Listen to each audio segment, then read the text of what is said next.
We now move on to session 7, and we are going to look at the general surgical management of sensorineural organs, and we are going to capture chalation, PTERYGIUM, and other conditions of the sensorineural system. So the session seeks to introduce students to the management of disorders of the sensorineural system, and also discusses eye conditions such as chalation and PTERYGIUM, and students are expected to work with the eye units of their hospitals in order to gain skills for the care of patients with eye problems. And the key topic to be covered in this session are definition, the incidence, the causes, classification, and the signs and symptoms and management of eye conditions. And students at the end of the session will be able to define chalation, prepare patients for eye surgeries, and should be able to differentiate between chalation and PTERYGIUM.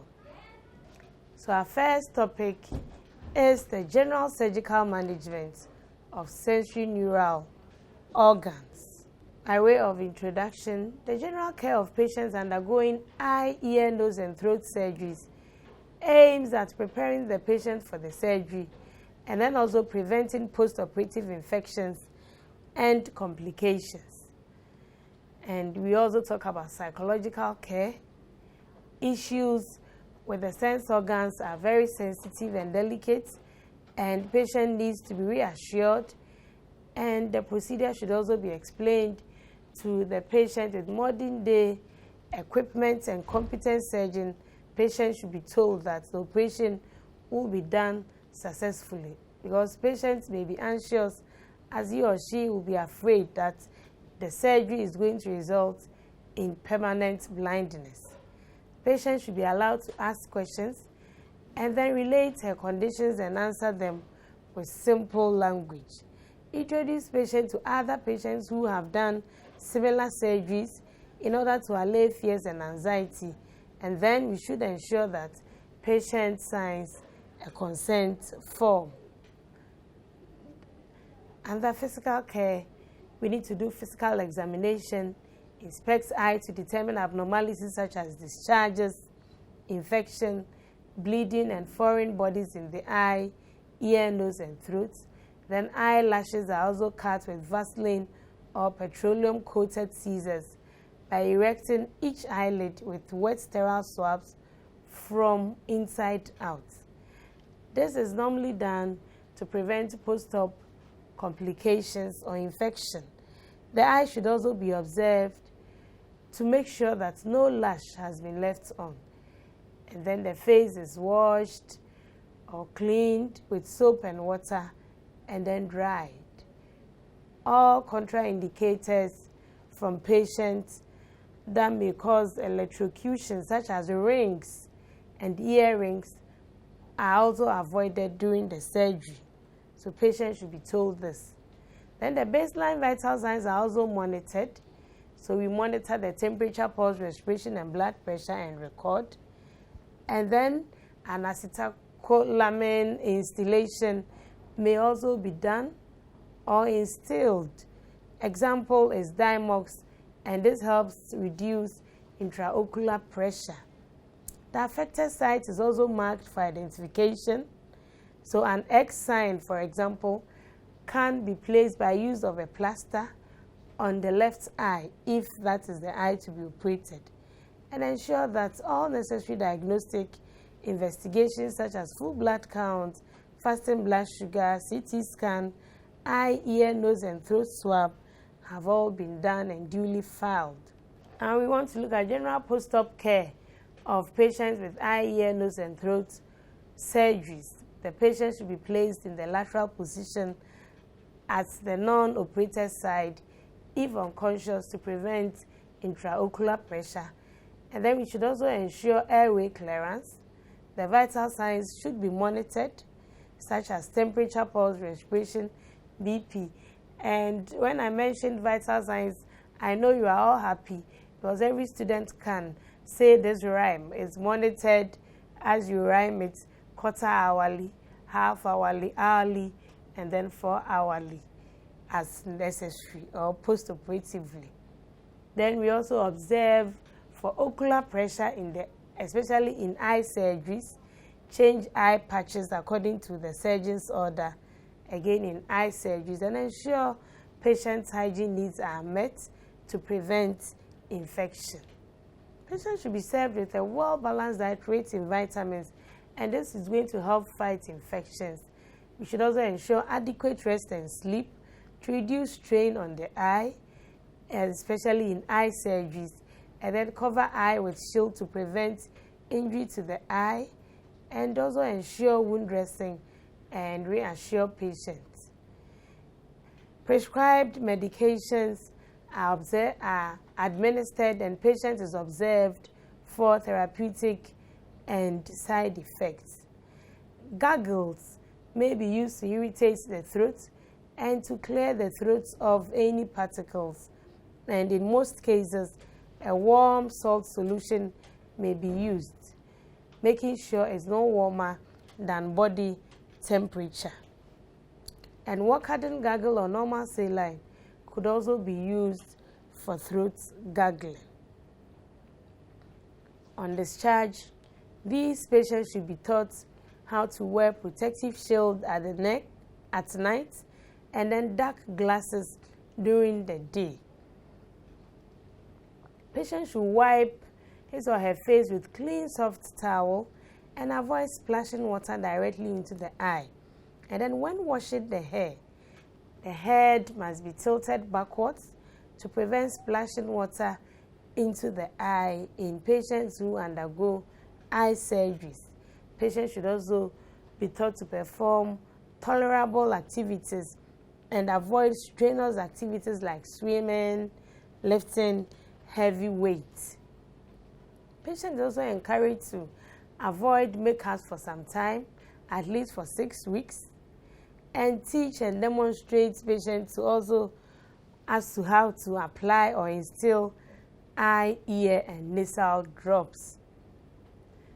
Patients is then encouraged to avoid driving for a while because initially sight may be affected immediately after surgery, and alarming signs and symptoms such as pain and injury may be present. Once again, we want to avoid straining of the eye, and this is also another reason why patients should avoid driving for a while. And symptoms like pain, injury, decreased vision, etc. should be reported for further investigation or intervention. So patients should report such symptoms. And then the patient should also be encouraged to protect the ear during bathing to prevent water from entering it. And then he or she is encouraged to avoid poking the ear and nose, especially with sharp objects. So that brings us to the end of the general care or management of patients with sensory neural problems. We now want to move on to eye conditions or problems, and that is our second topic. So topic 2 is on chalation. Chalation is an eye condition which is also known as meibomian gland cyst or lipogranuloma, tarsal cyst, conjunctival granuloma. So it has other names: meibomian gland cyst, lipogranuloma, tarsal cyst, or conjunctival granuloma. It's a cyst in the eyelid, and it's caused by the inflammation of a blocked meibomian gland. This usually occurs on the upper eyelid, and it may not be due to infection. It should, however, be noted that chalation is different from stye. So in the picture, we have images of chalation. It's a cyst found on the patient's eyelid. Now, a brief pathophysiology. The meibomian glands are sebaceous glands and they are located in the tarsal plate of the eyelid. So they secrete lipids which form parts of the tear film to lubricate the eyes. So if the outflow of these secretions are obstructed, then the oily substances are retained, which will clog up and cause a sterile inflammatory response. The risk factors include viral infections, seborrhea, and then acne, rosacea. And manifestations may include eyelid swelling, as we saw in the picture. There may be redness of the eye tenderness, sensitivity to light, increased tearing, heaviness of the eyelid, and blurred vision. Diagnosis is by clinical findings and patient history, and then physical examination is also done, and upon physical examination the nodule is often non-tender, and the laboratory tests that may be done are usually not necessary, but microscopy may be done to identify chronic inflammatory cells and rule out tumors. So they may not necessarily do laboratory tests or investigations. It is diagnosed through patient history and then physical examination. However, microscopic tests or microscopy may be done in order to rule out tumors or identify chronic inflammatory cells. Now the management. A small chalazion can be left untreated until it resolves by itself, or conservative management may also include lid massage and warm compression. So lid massage and warm compression are done, and then the chalazion is left to resolve by itself. There can also be topical antibiotic and corticosteroids, and we may have 1 to 2 drops which is applied or instilled 4 times daily. Examples of these topical antibiotics are Tobradex and then Maxitrol. Then we may either have the eye drops or eye ointment, and the topical eye ointment that can be used Oxipol, which is thin short strip, and it's used 2 times daily. If the lesion enlarges, they may be injected with steroids. Incision and curettage may, however, be done in some chalazions. Local anesthetic agent is injected into the area surrounding the lesion, and the eyelid is inverted with a special clamp, and an incision is made. The content of the chalazion is then curetted or scraped, and is done through puncturing and drainage, but under local anesthesia. The prognosis, it may have excellent, or it has excellent prognosis. Untreated chalazion may resolve within weeks, but recurrence is or may be common. Complications may include a large chalazion may exert pressure on the cornea, resulting in astigmatism and blurred vision, and then acute secondary infection may also occur. Preoperative management, the nurse is supposed to, or all blood thinning medications such as aspirin are stopped a week prior to the surgery according to doctor's instruction, and treat other eye infections before the procedure. Eye swabs are done to detect any infections which may have superimposed on it. Remember, eye swabbing should be done under strict aseptic technique by use of sterile swabs, sterile glove, and sterile or distilled water. And then patient is also educated on removing fake eyelashes, makeups, contacts or contact lenses, and also the use of eye pads, temporary after surgery, patient is told that eye pads may be applied to the eye post-operatively. Post-operatively, patients may experience a minor discomfort, so analgesics such as paracetamol may be prescribed. Patient is observed for bleeding, and if there's no bleeding, warm compresses and oxypol are applied, and patients should avoid getting water into the operated eye for up to about 10 days. And makeup may be worn after at least 1 month post-operatively, and no contact lenses in the affected eye for at least 8 weeks. Pad and protective plastic shield are often used immediately after surgery and removed 24 hours post-operatively. This prevents injury as well as infection to the operated eye or mechanical trauma to the operated eye. And then patient is told about or educated on follow-up visits, which is normally done 3 to 4 weeks. Now we come to pterygium. That is our third topic under this session. Pterygium, whose plural form is pterygia, means wing, and it's a non-cancerous lesion of the conjunctiva. It usually grows from the nasal side of the sclera or limbus towards the center of the cornea, but occasionally occurs at the 3 o'clock or 9 o'clock position of the eye.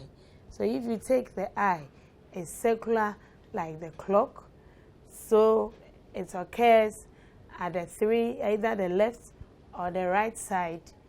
That is the 3 o'clock or the 9 o'clock position, and it occurs in the exposed parts of the cornea normally between the eyelids.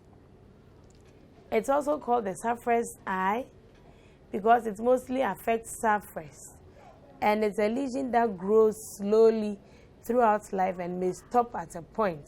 In rare cases, it continues growing until it covers the pupil of the eye, and it also interferes with vision. It normally begins to develop in the teens or 20s, and there is 5 to 10% recurrence rate, and it often comes back even larger than it was the first time. Pterygium may affect one or both eyes, and when it affects both eyes, it is called bilateral pterygium. If it affects only one eye, it is called unilateral pterygium. And when the growth occurs from the opposite sides of the same eye, that's the lateral and medial canthus, it is called the kissing pterygium.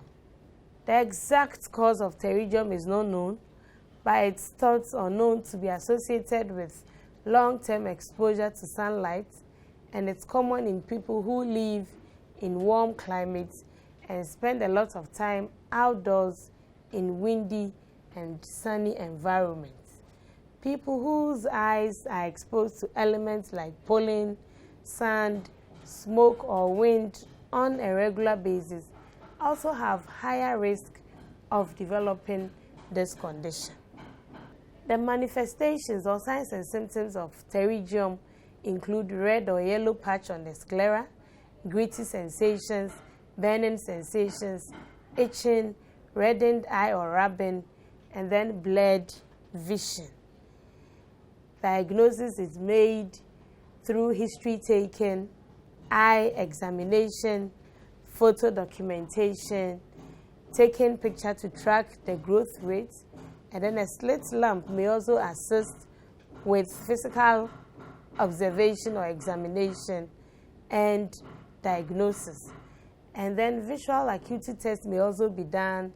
The patient may be asked to read the Snellen's chart, and counting finger method may also be used, hand movements, and then touch light may all assist with diagnosis. So that is the slit lamp in the picture.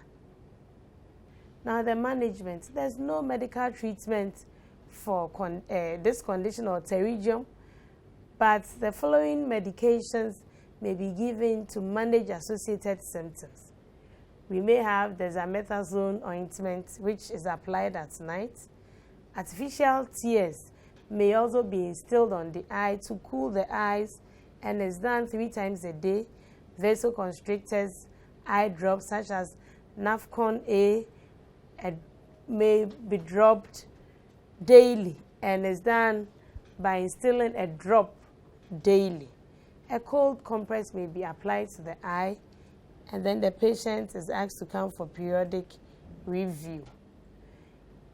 Indications for surgery may include significant astigmatism, a threat of involvement of the visual axis, severe symptoms of irritation, and for cosmetic purposes. Surgery is through or is done by excision, which is usually performed in an outpatient setting under local or topical anesthesia. In serious cases, treatment usually involves a cornea transplant or what is termed keratoplasty and is indicated for a severe ocular surface disease or people who have had more than one failed graft. The instruments needed or equipment needed include speculum, knife, a smoother, and then a specialized microscope. In the picture, we have a pterygium being incised by use of the instruments mentioned. The pterygium is being excised, and that is the patient's eye in the picture. So the patient is undergoing a surgery, excision of the pterygium. Preoperatively, a thorough examination of the eye is done.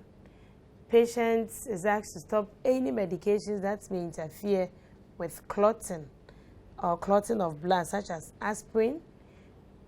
Patient is educated on the procedure and its outcome. He or she is made to sign a consent form, keep the face free of makeup, creams, lotions, and jewelry. The face should be prepared, thus face washing is done, and then the affected eye is marked or identified, and patient is warned or told to wear loose clothing on the day of the procedure. And you know, before surgery, patient's clothing are even changed and patient is done or worn a theater gown. So patient can be draped and his or her clothing changed. After the procedure, arrangements should be made for somebody to accompany patient home, as an iPad may be applied and it may affect patient's vision. So before the procedure, patients and family are told this. The eye is also dilated before the surgery about 3 to 5 times.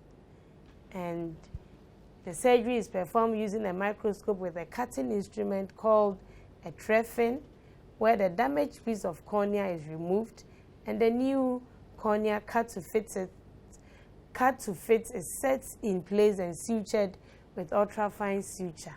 So the procedure takes about 30 minutes to 1 hour, with an extra 1 to 2 hours at the OPD or the recovery ward.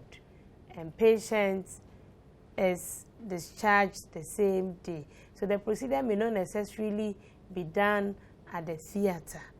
It may be done and is done on an outpatient basis.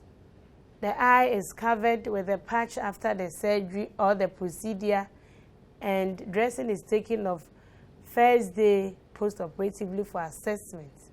Then the eye is cleaned with normal saline and gauze, and client is asked to look up.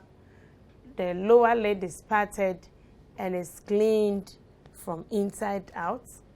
And then post-operatively, patient is asked to desist from rubbing, even though soreness is felt and there's a discomfort. Patients should avoid bending and lifting, and is advised to sit on a stool when bathing. And then post-op vision testing is also done on the 2nd and 3rd day and after a week. And then vigorous face washing should also be avoided. So patient is told this. And women should not go to salon, or they should avoid the hair dryer after the procedure. Patient is also told to report any abnormality detected.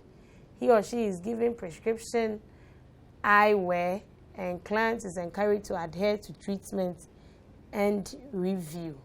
Complications associated may include bleeding, infection, swelling. These complications are associated with the excision. There may be bleeding, there may be infection, swelling, clouding of the cornea, increased pressure on the eyeball, and this occurs in secondary glaucoma.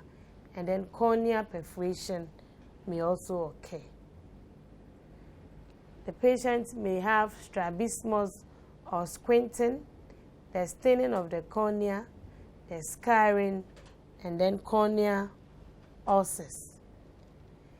Now, as preventive measures, education should be given on avoidance of straining on defecation and avoidance of exposure to environmental factors such as sunlight, wind, and dust. Sunglasses need to be worn to protect the eye from ultraviolet or UV rays. And if a patient or somebody already has pterygium, exposure to wind, dust, smoke, pollen, and sunlight should be limited. And sun shield or glasses can also be worn to prevent recurrence after removal of the pterygium. The sensory neural organs are important to life and the maintenance of independence of the individual. Aseptic technique is required during the care of the organs involved, and the student or the nurse is expected to work at the eye clinic at least once to acquaint him or herself with the specific care procedures. Once again, we are being referred to the following references for further reading. Thank you.